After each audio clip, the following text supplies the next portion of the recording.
Muito bem. Muito boa tarde. É de facto um prazer, uma honra, um privilégio ter esta oportunidade de estar neste grupo formativo de formação à ação, intitulado Aprendermos a Ler o Mundo e a Transformá-lo. Eu acredito que estive muito tempo a olhar para este título porque acho que é de uma profundidade enorme do ponto de vista reflexivo. É de facto neste momento que nós nos encontramos na vida atual. E nesse sentido, eu também, ou na sequência desta minha partilha, quero agradecer o convite que me foi endereçado pelo professor Barbedo para, de alguma forma, partilhar algumas reflexões dos estudos que tenho vindo a fazer numa das minhas áreas de atuação. É verdade, o professor Barbedo, no e-mail que partilhou, informa que eu sou coordenador, partilho a direção com a professora Maria José Britos do mestrado em Literacia dos Médias da Informação e Cidadania Digital. No entanto, hoje permitam-me que eu foque uma outra vertente mais, ou se assim podemos dizer, ao nível da sociedade internacional, da sociedade global e dos desafios que se colocam. Também foi nesse sentido que falei com o professor Barbedo, portanto está tudo em sintonia, mas eu Sim, deixarei estas perfeitamente de questões. acordo e agradeço. Exatamente. Eu deixo esta parte mais para as questões da cidadania digital e dos mídias, de facto, para a professora Maria José Brites, que com certeza irão entender que há uma ligação entre as duas áreas, porque não se pode falar de cidadania digital sem percebermos o contexto do mundo, até porque o mundo está a mudar por via precisamente deste mundo digital e da participação do cidadão neste mundo digital que transforma o mundo numa aldeia global. O tema que me traz cá assenta nestas palavras-chave: conflitos, segurança, paz e convivência internacionais. Eu sei que quando eu apresentei o tema no que vos foi enviado pelo professor Barbedo, dizia exatamente que eu queria refletir um pouco convosco, colocar a debate, ouvir-vos também sobre estas matérias dos antigos novos conflitos que nós enfrentamos, ouvimos através dos mídias acontecerem diariamente nos vários espaços, nos vários territórios do nosso globo. No entanto, percebemos que nos está a falhar, pelo menos esse é o meu sentimento, uma lupa, uma lente, uns óculos que nos permitam olhar para estes conflitos segundo novas perspectivas. Os conflitos, apesar de serem antigos, porque já existiam noutras épocas, a verdade agora aparecem com contornos diferentes, aparecem num contexto internacional diferente, com dinâmicas diferentes, e daí que precisemos de outras perspectivas teóricas para os ler, seja do ponto de vista da sua emergência, do seu desenvolvimento, seja também da forma como os queremos abordar e os queremos ver geridos e resolvidos. Portanto, olharmos para os conflitos internacionais de uma forma mais sistémica, revisitar alguns conceitos, revisitar algumas abordagens teóricas para percebermos que mais do que falarmos de guerra, temos que falar de conflitos na ótica da prevenção, da gestão e da resolução de conflitos, numa ótica pacífica, não militar, não bélica e numa ótica que possa pôr o cidadão no centro das problemáticas e não instituições e estruturas políticas que se degladiam por interesses numa abordagem racionalista e estratégica que pouco tem a ver com os interesses do cidadão na ótica do século XXI. E, portanto, é nesta mudança também teórica, da abordagem teórica, que eu olho para as questões de conflitos internacionais e gostava que vocês me acompanhassem nesta reflexão. Daí que eu então tenha procurado fazer esta minha apresentação assente nestas palavras-chave. Os conflitos, porque efetivamente nós já vimos, e eu queria aflorar isso ao longo da minha comunicação e da minha apresentação, que os conflitos não quer dizer propriamente guerra, não quer dizer propriamente violência. E nós hoje, de facto, não temos guerras como as conhecemos nos séculos anteriores, mas estamos num contexto de conflitos constantes que têm criado tensões profundas entre ou dentro de sociedades. E isso leva-nos para uma necessidade de segurança, mas uma segurança também ela é diferente. Já não é a mesma segurança que nós procurávamos almejar no século XX, uma segurança nuclear, uma segurança no meio de duas superpotências que se podiam defrontar a qualquer momento e destruir o mundo. Não é que essa beligerância e essa adversariedade nuclear, militar, bélica não exista, mas a verdade nós agora temos outras preocupações. Falamos de uma segurança humana, falamos nomeadamente de raptos, falamos de tráfico de seres humanos, falamos de conflitos e guerras civis que põem em causa a estabilidade e o bem-estar do ser humano. E então isto leva-nos a pensar que paz é que nós queremos para o século XXI. Portanto, se o conceito é de segurança, é um conceito amplo, eu diria que este só faz sentido se nós pensarmos na paz, que paz nós queremos. E aqui eu vou convocar uma teoria e uma abordagem teórica que surgiu nos anos 70, os estudos para a paz, do Johan Galtung, que de facto mudou imenso esta perspectiva teórica dos conflitos internacionais, dizendo, ao contrário do que tanto se diz, se queres a paz, prepara a guerra, ele veio dizer que, pelo contrário, se queres a paz, tens é que preparar a paz. E, portanto, é trabalhar em função da paz. Essa paz que hoje nós podemos transformar no mundo global naquilo que nós podemos denominar de convivência. Porque e são dois desideratos que estão em todos os documentos internacionais: segurança, paz e convivência. E esta segurança, esta paz e convivência estão a ser postos em causa por estes conflitos que acabam por existir, por ser naturais, e vamos ver, os conflitos são naturais nas interações entre sociedades e seres humanos, mas a questão é como é que nós estamos preparados para lidar com eles, para não enfrentarmos novos conflitos armados, novas guerras civis, e eu diria mais, guerras mais aprofundadas como as que nós já conhecemos em séculos anteriores. Portanto, estes desafios, numa sociedade completamente diferente da globalização e perante tensões completamente diferentes. E, portanto, nós poderíamos dizer que estamos nesta mudança de abordagens teóricas em que, durante muito tempo, nós tivemos um conjunto de analistas que nos diziam que os conflitos internacionais deveriam ser regulados, deveriam ser resolvidos segundo regras da moral e do direito, e estaríamos a falar, por exemplo, do papel de uma organização internacional que fosse um governo mundial, de um direito internacional, mas estaremos sempre na ótica da imposição, estaremos sempre na ótica da regulação.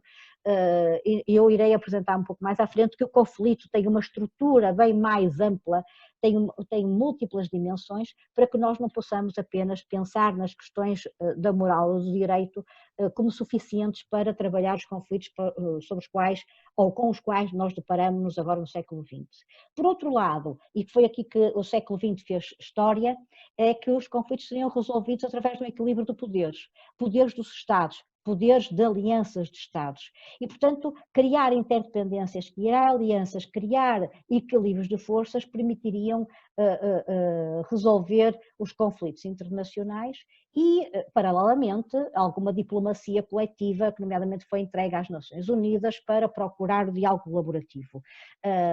Este cenário alterou-se significativamente no século XX porque tivemos um mundo diferente. Eu convoco aqui dois autores, com certeza que já ouviram falar, até se calhar o professor Álvaro Vasconcelos, não sei se ele falou disso na sessão, não tive a oportunidade de estar aqui, mas por questões profissionais, mas, por exemplo, em 1996, Samuel Huntington veio-nos dizer que os conflitos do século XXI não seriam mais conflitos ideológicos, de ideologias, nomeadamente do capitalismo e do marxismo, não seriam conflitos de classes, do proletariado e da burguesia, ou da classe opressora ou da classe oprimida, não seria conflitos de fronteiras, como nós vimos e que nos levaram a duas grandes guerras e que nos levaram a guerras durante todos os séculos, seriam conflitos culturais, conflitos civilizacionais.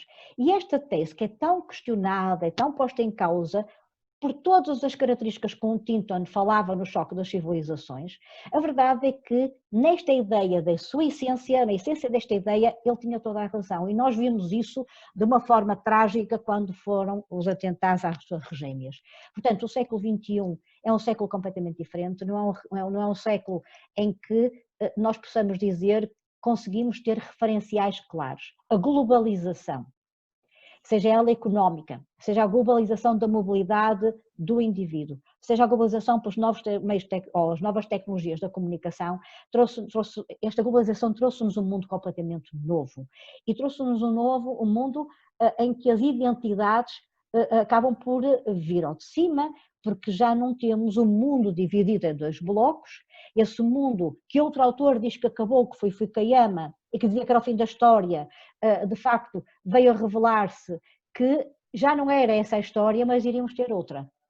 E essa história traz-nos, efetivamente, esta dimensão dos conflitos internacionais, de identidade, culturais, e para isso basta olhar bem, não foi só para as questões do terrorismo, do confronto, de formas de conceber a vida, que não sei bem se é conflito religioso, são formas de conceber a vida, com algum fanatismo religioso, é verdade, mas formas de conceber a vida, mas também, como vemos, por exemplo, a questão agora dos movimentos que nós vemos nos Estados Unidos da América e que se propagou pelo mundo todo, do racismo ou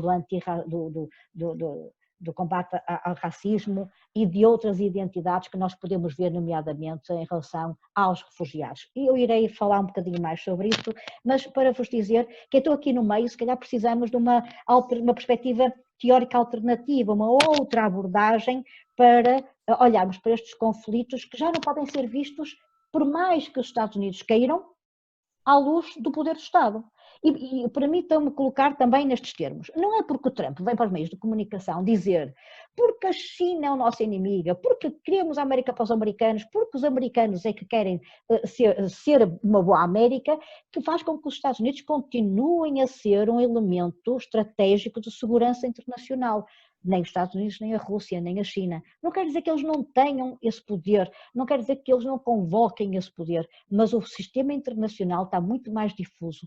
E hoje os conflitos que nós temos e que sentimos no nosso dia-a-dia, não é tanto o conflito que nós possamos ver que o Trump queira ter com a Rússia, esse amedronta-nos pelo um passado que nós vivemos, mas temos outros conflitos que têm a ver com o futuro e para o qual estas potências não estão preparadas, nem estão atentas, porque ainda estão presas a uma abordagem de um realismo estratégico que deve ser posto em causa. Então, nós devemos... Elizabeth, digo só, faltam 5 minutos. Não vou conseguir, é impossível. Não, mas tem mais tempo. Eu também deixei a acabar de falar, porque senão... Obrigada. Bom, muito rapidamente, quando falamos em conflito internacional, seja na ótica de conflito que for, nós estamos a falar de choques, disputas, estamos a falar de incompatibilidades. Portanto, ou seja, esta é sempre que há um conflito há uma incompatibilidade. Convém é que percebermos que estamos a falar de incompatibilidade de interesses, de necessidades, de pontos de vista, e portanto, aquela ideia que era apenas uma incompatibilidade ideológica, que era apenas uma incompatibilidade social, tem a ver com outros níveis mais estruturantes, mais básicos do conflito. Portanto, enquanto nós percebermos, ou quando nós quisermos perceber esta dimensão do conflito, vamos perceber que temos que olhar mais para a essência das questões de que estão sujeitas nas relações internacionais do que provavelmente o poder dos Estados. Estamos a falar, nomeadamente, de um desequilíbrio que há entre Norte e Sul, entre sociedades desenvolvidas do Norte, democráticas, e sociedades pouco desenvolvidas, sem estruturas políticas sólidas, com grandes assimetrias sociais e económicas do Sul, e que isto depois acaba por criar os movimentos migratórios, sejam eles ilegais, sejam eles de refugiados, bem mais complicados do que aqueles que nós vemos e que temos o Mediterrâneo, que no século XXI passou a ser um cemitério do nosso planeta. Mas, para nós percebermos efetivamente então que podemos estar a falar de questões de incompatibilidade de Estados, e essa foi a definição que nos foi dada pelo Tribunal da Haia na perspectiva realista. Hoje o conflito internacional é o conflito que nós temos do cidadão que veio e passou por outros países para vir procurar melhores condições de vida. É aquela mulher que foi traficada, é o tráfico de droga que vai matar imensas crianças nos países desenvolvidos, é o tráfico de armas, é nomeadamente as pandemias, ao abrigo de uma questão sanitária que não é regulada pela globalização, é também o cibercrime que nós temos, há todo um conjunto e para não falar das questões climáticas, que aqui também entram de forma muito clara, e portanto estes conflitos têm a ver com outra natureza que não tem a ver apenas com questões de direito e de facto que muitas vezes os Estados tendem a colocar. Portanto, o que eu diria é que nós durante muito tempo olhamos para um conflito, de facto, numa ótica armada, bélica, da força, mas é preciso perceber que há sempre, e irá ser sempre haver esta perspectiva da violência, seja ela latente, e nós vemos porque vamos ter sempre o homem, as sociedades a recorrer à força, a recorrer à violência armada, mas também temos que perceber que para trás dessas violências há grandes incompatibilidades. E é esta visão que nós temos que alterar. Então não devemos dar apenas ênfase à ação. O que é que eu faço para acabar com as incompatibilidades no sentido de ficar a vencer, ficar a ganhar? Como é que eu faço uma gestão das incompatibilidades de forma que as duas sociedades, ou as sociedades envolvidas, possam satisfazer as suas necessidades? De que forma é que eu, através dessas incompatibilidades geridas, eu consigo minimizar o conflito? Não é? Ele não desaparece, o conflito, nós vamos ter sempre desigualdades, mas podemos de facto atenuá-los. E não é porque não temos combates, não é porque que não temos guerras que não há conflito, não é? O Papa Francisco diz exatamente isso, não estamos em guerra, mas também não estamos em paz, precisamente porque nós temos muitos conflitos ao nível internacional. E, portanto, há que pensar nos atores, há que pensar nas incompatibilidades propriamente que nas ações. Não é preparar-me para a ameaça, é procurar ir ao encontro das outras sociedades e dentro das organizações internacionais procurar atender a todas as realidades. Portanto, como eu disse, há toda uma alteração dos conflitos. Os conflitos hoje já não são entre Estados, são intra-Estados, não é? Que se tornam de efeito global e, portanto, nós somos muito mais associados ao ser humano que propriamente a questões de poder dos Estados, e isso leva-nos a pensar que devemos construir a paz de maneira diferente, mesmo que haja sempre esta vocação da beligerância armada, porque também há um negócio que está por trás de toda esta forma de encarar os conflitos internacionais. Há então três interpretações a apontar para a mudança deste paradigma. Primeiro, não é? As incompatibilidades são mais compatibilidades de natureza étnica, nacional, religiosa, civilizacional.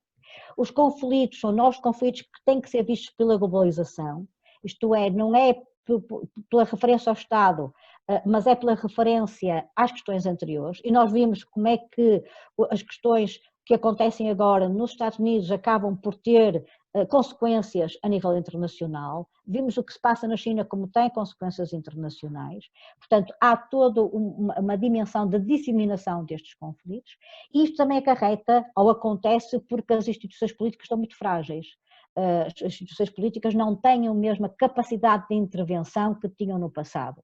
E isto obriga a que o cidadão também esteja mais atento, não esteja tão predisposto e tão dependente da ação das organizações internacionais e dos Estados. O cidadão tem que ser ativo na construção da paz internacional, nos contextos em que ele está inserido, e por isso é que os estudos da teoria da paz são fundamentais. Portanto, apesar destas teorias serem ou estas perspectivas serem críticas, porque são insuficientes, todas as teorias são insuficientes para analisar a realidade, a verdade é que permitem-nos mapear um entendimento daquilo que está a acontecer. E daí que seja de enaltecer que desde meados do século XX, de uma forma tímida, de uma forma, eu diria tímida, foi sendo trabalhado em alguns documentos internacionais e em algumas organizações internacionais a solução pacífica de solução de conflitos. Não é? E isto acompanhado de um movimento em que as guerras deixaram de ser legítimas, não é? Elas foram legítimas até meados do século XX, elas passaram a ser vistas como ilícitas logo meados do século XX, até por ação do Conselho Internacional de Justiça, e depois com a Carta das Nações Unidas a guerra passou a ser proibida. Portanto, a guerra só é entendida como possível em caso de legítima defesa. Há toda uma construção de pormos em causa então a guerra e por isso então não vamos falar de guerra. E os estudos deixaram de ser estudos da polemologia, isto é, os estudos do conflito que são conflitos armados e que podem levar a guerras, para serem estudos da paz. Como é que nós podemos trabalhar a paz de uma forma diferente? E daí que as próprias organizações internacionais, seja a União Europeia, seja as Nações Unidas, e até numa reconversão da NATO, já não se fala tanto numa resolução de conflitos, portanto a ação que vai resolver, mas fala-se de gestão. Que relações existem de confiança entre os atores das relações internacionais? Que comunicação, que diálogo colaborativo, de empoderamento construtivo existe entre as partes das relações internacionais? Eu não estou só a falar dos Estados, estou a falar de organizações não governamentais, estou a falar de multinacionais, estou a falar do cidadão individualmente. E, portanto, trabalhar já não é uma ótica de resolução, é uma questão de gestão associada a uma dimensão de prevenção.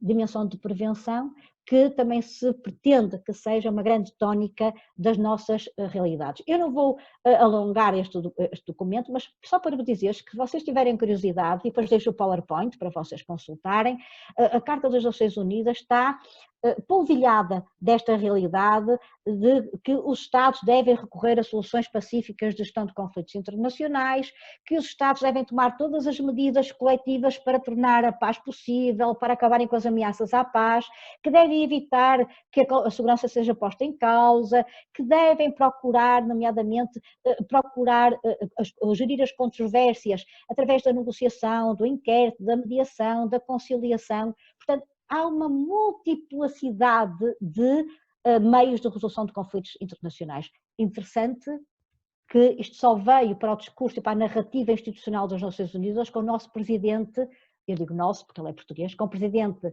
da Assembleia Geral das Nações Unidas, António Guterres, que colocou isto, já vinha com Portugal, com a Agenda da Paz, é verdade, mas o António Guterres coloca isto de facto não numa ótica de objetivo, mas numa ótica de prática, de procedimentos, e ele tem falado recorrentemente da mediação internacional. Portanto, há então que pensar nos conflitos não só pelas suas dinâmicas, mas também nas necessidades básicas que estão subjacentes a esses conflitos, muito mais do que uma abordagem racional e estratégica. O Estado preserva-se, o Estado afirma-se, o Estado subsiste. Não é uma ótica de Estado, não é uma ótica de poder, é uma ótica de perceber as necessidades básicas das suas sociedades. E isso é que está a levar com que a democracia nos Estados e a democracia ao nível internacional também entre em crise, porque o cidadão não se está a sentir escutado junto do Estado para satisfazer estas necessidades básicas, porque o Estado também por vezes não tem capacidade suficiente para o fazer, é preciso um enquadramento global e a colaboração entre as várias sociedades. Então estamos num momento de crise. Esta crise, e eu só tenho mais que 3 ou 4 diapositivos e termino para vos sossegar. Esta crise que nos é dada a conhecer por Zygmunt Bauman, o sociólogo, em que diz que a crise é uma condição da modernidade, isto é, nós vivemos em momentos de incerteza, momentos em que não sabemos quais vão ser os eventos da história global e como é que será o dia amanhã e como é que estaremos a viver os dias da amanhã. Mas essas crises são assentes em violências que a teoria dos estudos para a paz através de Galton nos aponta. E esta é a grande revolução também conceptual de Galton. Esta crise não é porque nós estamos em guerras visíveis, armadas, é porque nós temos violência estrutural, eu tenho aqui uma gralha, peço desculpa, é cultural e direita. Vejam isto como uma pirâmide. Na base temos a violência estrutural, no vértice inferior direito. E a violência estrutural significa que nós vivemos numa sociedade internacional com injustiças, discriminações, desequilíbrios sociais. Esta violência estrutural leva a uma violência cultural. Isto é, se eu vivo no hemisfério norte, nem países ricos, eu não tenho que estar a ter a minha segurança e o meu bem-estar afetado por o hemisfério sul. Se eu vivo bem na cidade, eu não tenho que na minha cidade ter minorias que ponham em causa o meu bem-estar. E esta violência cultural, muitas vezes alimentada por formas de estar em sociedade, acaba por se virar em violência direta. E temos, como nós vemos, pessoas que acham que podem humilhar o outro, podem discriminar o outro, e isso acontece muito recorrentemente. O que Galton vem nos dizer é que estas crises só poderão ser evitadas se nós trabalharmos cada um destes patamares da violência, das violências que nós temos no sistema internacional, pensado na sua vertente humana e das necessidades. E daí que os estudos para a paz não sejam estudos da teoria realista, sejam uma teoria alternativa. Mas é verdade que com isto temos uma crise do universalismo que é a ideia de que nós temos de existirmos para o outro, de criarmos uma sociedade global e não do nós e do eles, não do eu e do outro, que passamos, de certa forma, a ter nos dias atuais. Isto associa-se à crise do cosmopolitismo que Kant também nos apela ou nos apresenta, que é precisamente a da hospitalidade, que é eu não tenho que ter as pessoas em minha casa, mas eu tenho que aceitar que elas venham à minha cidade, que elas venham ao meu país, que conheçam outras culturas. Isto também está posto em causa no dias de hoje. Isto depois leva-nos a pôr em causa a cidadania. E quando eu tenho casos, e partilho um caso muito, muito prosaico, da equipa de mediadores interculturais, cuja a existência foi noticiada no JN de sábado, em que estão a fazer um trabalho nas escolas pela integração das minorias na cidade do Porto e quando vão às escolas veem situações várias, mas eu vou retratar apenas aqui uma. Uma criança do segundo ano, quando estava numa sessão de sensibilização sobre a multiculturalidade, ela pediu para participar e partilhou o seguinte: sabe, a minha mãe diz que agora temos aqui muitos estrangeiros, que nem se pode andar no metro, que é perigoso. E a mediadora intercultural perguntou: sim, mas então em que metro é que isso acontece? Em que metro é que a tua mãe anda? A minha mãe não anda de metro, a minha mãe anda de carro. Portanto, isto diz muito. Isto diz muito de como é que nós estamos a trabalhar os nossos cidadãos. Diz muito. Numa escola que tem mais de 20 nacionalidades diferentes. Não é? E, portanto, isto leva-nos a um patamar superior, que é os direitos humanos, em que Norberto Bobbio, de facto, dizia que não há democracia sem direitos humanos e não há direitos humanos sem democracia, mas eu ponho aqui a questão da paz e da segurança, que foram elevados a direito humano de quinta geração. E, portanto, quando queremos trabalhar a paz, não é preparar a guerra, é combater a paz negativa. E a paz negativa é aquela em que eu sei que não basta não haver guerra para estar em paz. Eu tenho que, mais do que evitar a guerra, ter contextos sociais que não sejam tóxicos, contextos sociais de diálogo colaborativo e de inclusão. Sentir que a paz é um direito que todos nós temos acesso. E para isso eu tenho que construir a paz estrutural, tenho que criar pontes de inclusão, tenho que atender às discriminações, tenho que atender às necessidades básicas das sociedades. Não quer dizer que se consiga satisfazer todas, mas quando alguém percebe que é atendido nas suas necessidades, percebe também que quando elas não são atendidas, é por uma questão de recursos e não é uma questão de imposição de um grupo em relação a outros. E com isto nós vamos criar uma paz cultural diferente. Vamos ter cidadãos mais colaborativos, mais dialogantes, mais predispostos ao outro, na ótica do eu com o outro, do nós, e não do eu contra o outro. Não é? E aí vamos então ter uma paz direta e provavelmente teremos cidadãos que não dirão aquilo que aquela menina do segundo ano disse à mediadora intercultural, porque vai dizer efetivamente que nós todos temos um espaço para viver e não temos que estar a colocar leis de exclusão, de racismo, e não temos, nomeadamente, que pegar nos nossos, como em alguns países acontece, como é o caso da Polónia e da Hungria, que pegam nos imigrantes e os levam para países de outros continentes. E então deixamos de ter uma paz negativa, passamos a ter uma paz positiva. O Galton é muito claro, isto é uma utopia, mas nós temos que viver em função de utopias, porque são estas utopias que nos permitem perceber qual é o nosso caminho e não perder o sentido desse caminho. E só para terminar... Elizabeth, pronto, ia dizer que falta um minuto para acabar esta reunião, por isso às vezes podes desligar. Eu termino aqui também. Portanto, isto está tudo associado então às questões de convivência. E há um antropólogo, Carlos Remenos, que diz que então hoje já não devemos falar de violência ou convivência, ou de violência e não violência, perdão, violência ou não violência. Nós hoje temos falado de convivência ou não convivência. Portanto, ou seja, será que nós convivemos ou coexistimos? Se eu coexisto, eu aceito o outro no meu espaço, não quer dizer que eu partilho com ele nada. Se eu convivo, eu aceito partilhar projetos comuns. E esses projetos comuns são construídos, efetivamente, de forma conjunta? Claro que nesta convivência nós vamos ter sempre o conflito. E o conflito é algo natural e inerente, porque depende das incompatibilidades que nós temos. Incompatibilidades vamos ter sempre. Ter que...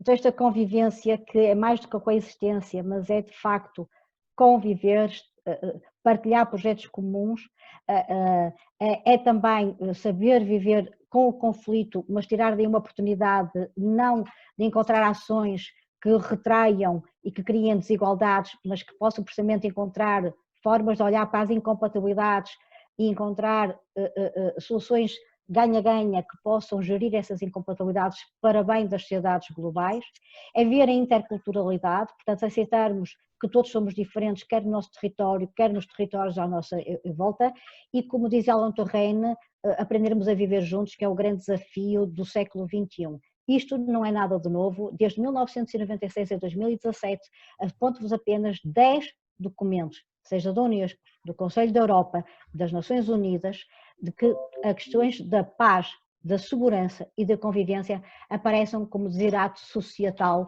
do século XXI e, portanto, é nesta perspectiva que os estudos para a paz, que nos apresentam estes conceitos de violência estrutural, violência cultural, violência direta, mas também de paz estrutural, paz cultural e paz direta, numa ótica de paz positiva e não paz negativa, nos podem ajudar a olhar para as sociedades de maneira diferente e a olhar para as relações internacionais de uma forma mais humanizada. Obrigada e desculpem o excesso de tempo que eu acabei por usufruir. Peço desculpa aos participantes seguintes.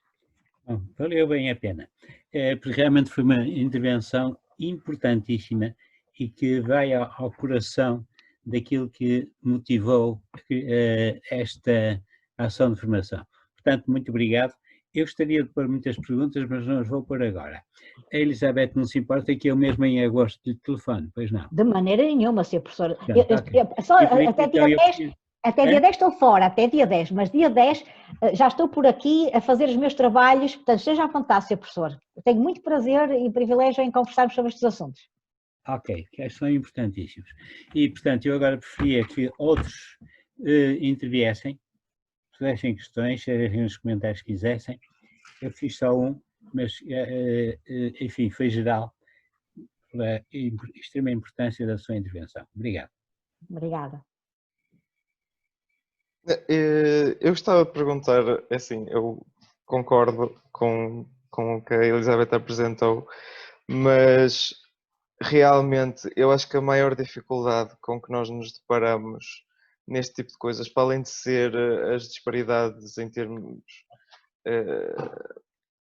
eu acho que é mesmo as disparidades em termos culturais. Como é que conseguimos às vezes consolidar a convivência entre pessoas de fundos que são distintos, porque o problema eu acho que não é tanto tipo, para mim, que eu me considero aberto a ter uma convivência com o outro, mas a pessoas que estão fechadas a esse tipo de coisa, como é que eu consigo, não só como cidadão, mas pronto, como é que consegue a sociedade no geral lidar com esse género de pessoas que não estão dispostas a ter esse tipo de convivência?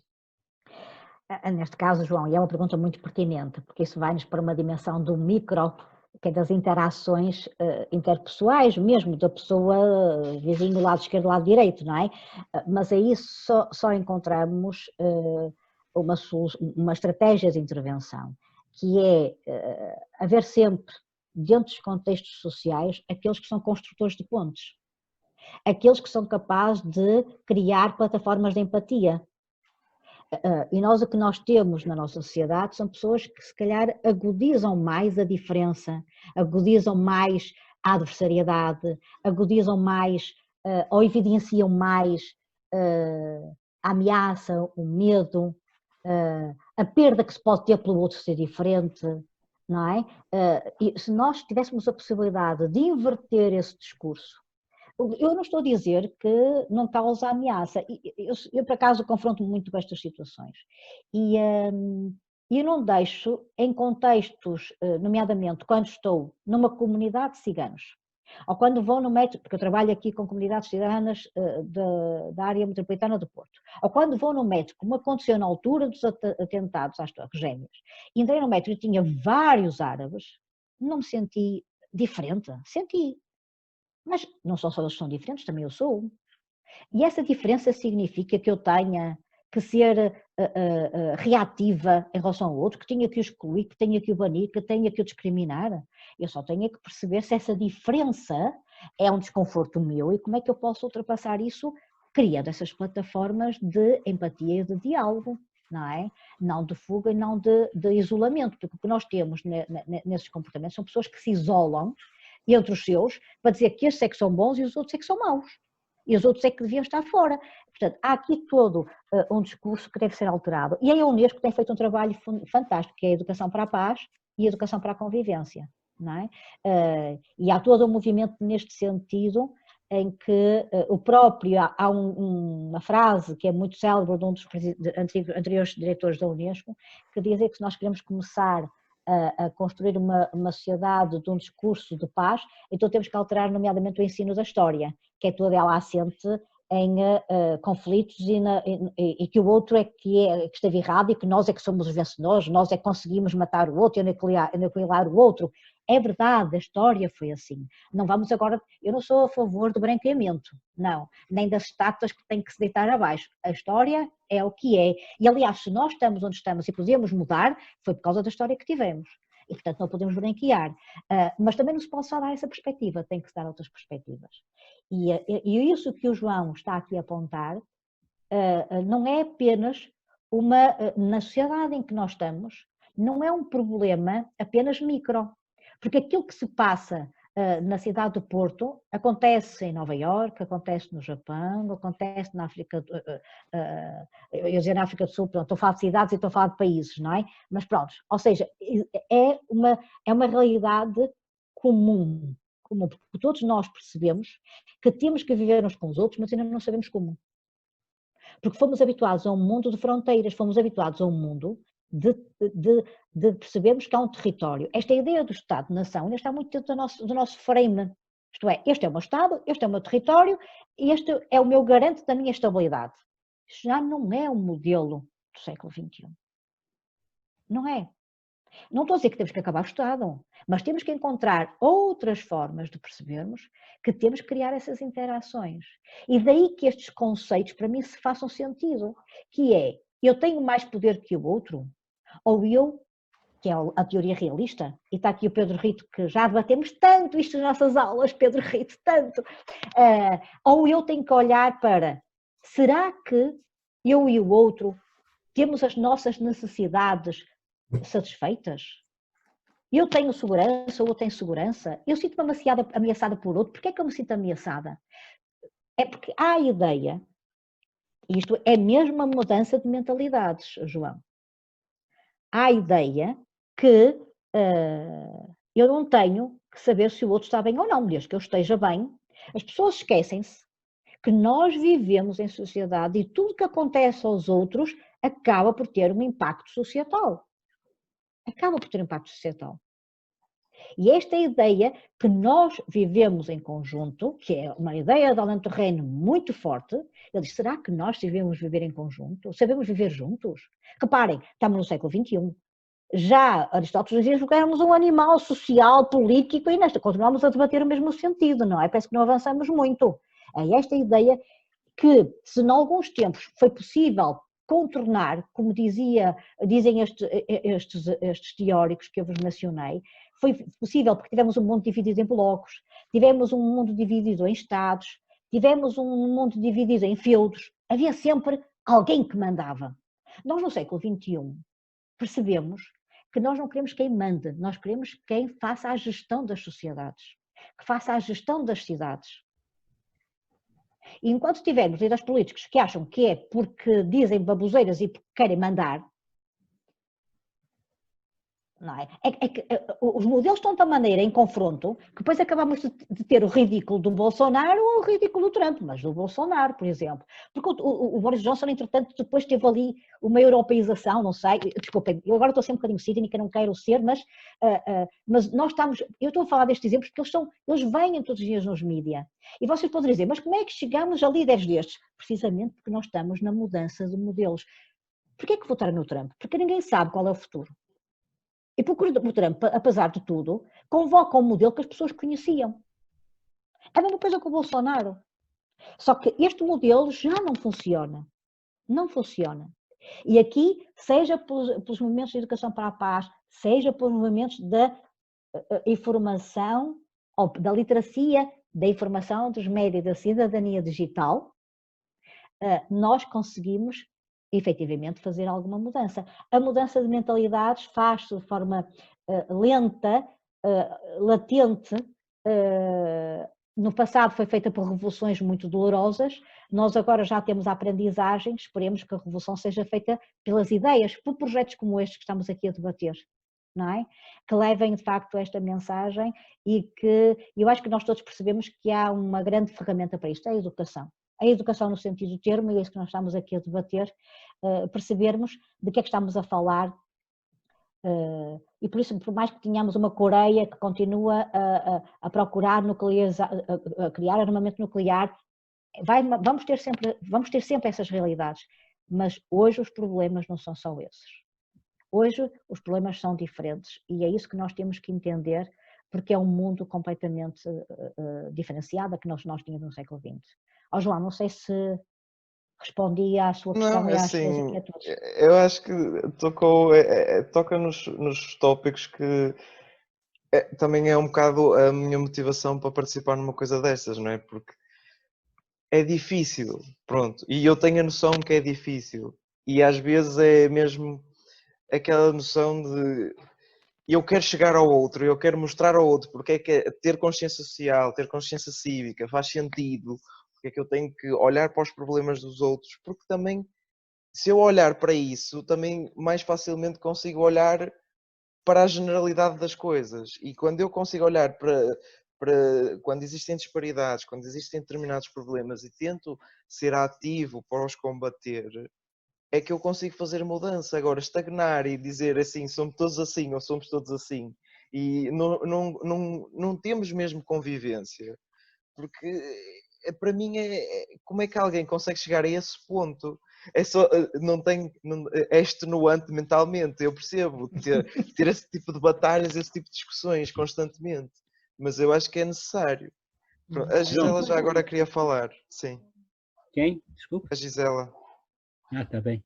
Gisela, vou pedir que seja muito curta. Se achar melhor, Sr. Professor, pode ficar para o fim, não há problema nenhum. Não. Então eu queria começar por pedir desculpa e dizer muito obrigada, porque as suas palavras são muito inspiradoras. Eu cheguei tarde, infelizmente, mas não pude evitar. Sugeriu-me aquele discurso que fez, foi muito, muito inspirador, foi excelente, agradeço-lhe imenso. E realmente vieram à cabeça duas palavras, a educação e a cidadania, como uma forma de gestão das relações pessoais, mas no plano internacional eu acho que há também muitas vezes agendas escondidas, nomeadamente questões de recursos naturais pelos quais que ficam camufladas em muitos conflitos.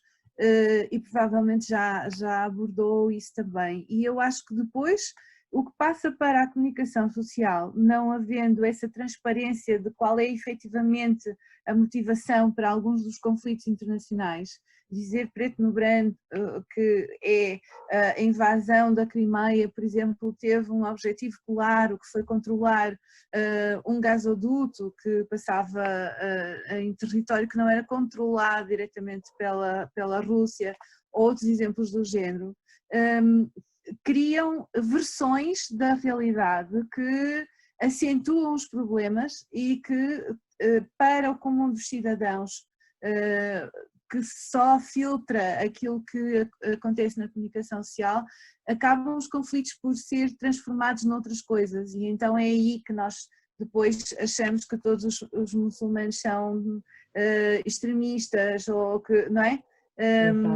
Pronto, era só esse comentário. Obrigada, professor, pelo tempo. É um comentário muito oportuno. Obrigado, Gisela.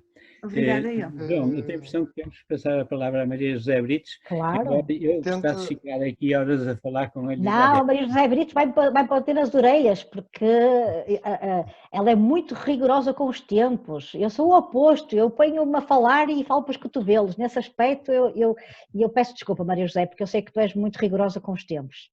Não tem mal, valeu a pena. Antes disso, deixe só o Pedro Riteles se queria falar no instante. Só muito brevemente, para ser telegráfico, é importante falarmos com os outros e mostrar as nossas ideias ao outro, mas acho que temos de ter cuidado com uma grande questão. E acho que o Boris Johnson, o Bolsonaro e o Trump mostraram muito isso.